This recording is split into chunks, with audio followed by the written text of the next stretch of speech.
Gipahigayon sa Barangay Tabunok ang mini Fire Olympics ni atong weekend aron pagsukod sa kaandam sa ilang mga fire volunteers sa pagtubag sa panahon nga adunay emergency sama sa sunog. Gihimo usab kini aron pagdasig sa pagtinabangay sa komunidad sa panahon sa katalagman aron makabot ang community resiliency. Gipaubo sa Fire Olympics ang mga sakop sa ilang community first responders, mga volunteers ug mga kawani sa Barangay Tabunok. Lakip sa nasukod ang pagpatuman sa first aid, ang paspas nga paglihok ug ilabi na ang firefighting.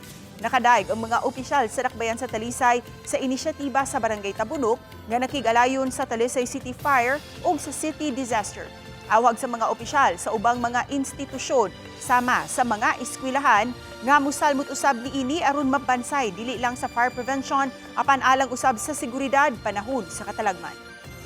Mukupirar kita sa Fire Prevention Month nga ipahigayon pero para nako no dili gyud ingon nga by the month of March anang panahon nga kinahanglan kita vigilant kita kay ang sunog di ginato na matag-an baya nga kung magpabaya ta moabot kina nato.